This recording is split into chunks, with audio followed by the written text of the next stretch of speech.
Hey guys, have you ever just laid in bed, put your headphones on, played a song, and suddenly your mind starts running an entire movie? You're not in your room anymore. You're somewhere else. A different version of you. Smarter, more confident, more respected. And most importantly, everything goes exactly the way you want it to. If you've ever done that, there's a good chance you're not just imagining things.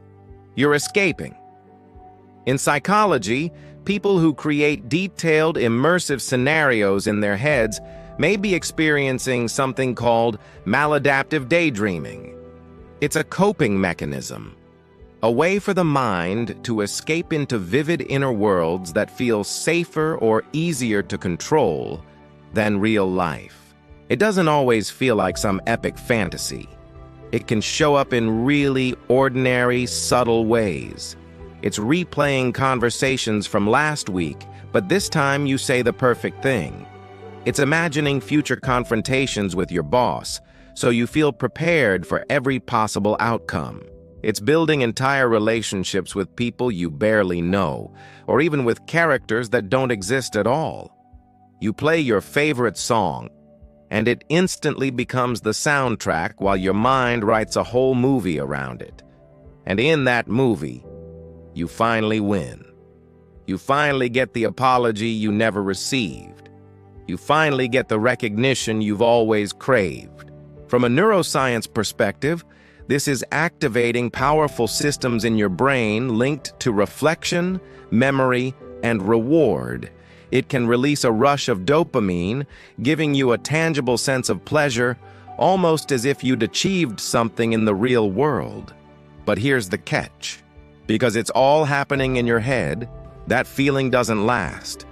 The moment the music fades, the moment someone calls your name, reality rushes back in. And the contrast between the perfect world and the messy, imperfect one you've returned to can be jarring, even painful. For a lot of people, this pattern starts early, often in childhood. It's a response to feeling alone, overlooked, or emotionally hurt.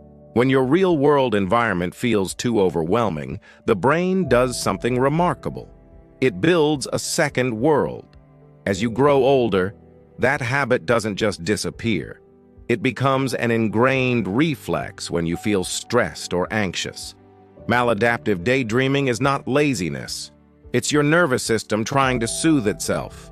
The problem begins when escaping becomes easier than living, because at that point, you're not just imagining anymore. You're depending on it. This isn't just about imagination. It's a form of addiction, not to a substance, but to the idea of control. In your head, you control everything. You are the writer, the director, and the star. You always get the ending you want. Your brain doesn't fully distinguish between real and imagined experiences.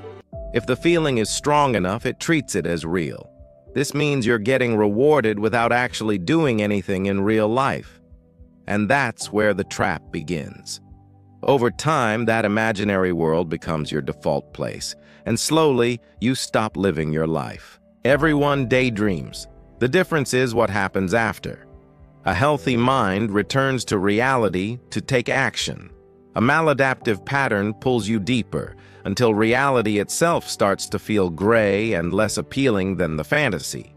You start losing interest in real relationships because they're complicated and can't compare to the perfect connections in your mind.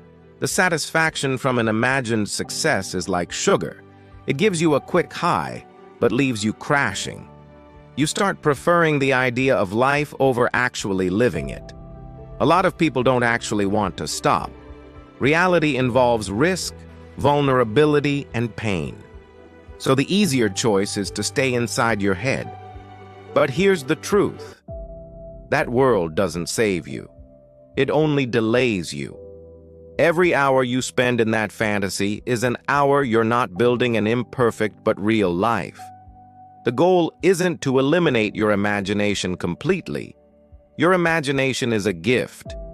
Use it as a tool, not an escape hatch. Ask yourself, what am I avoiding right now?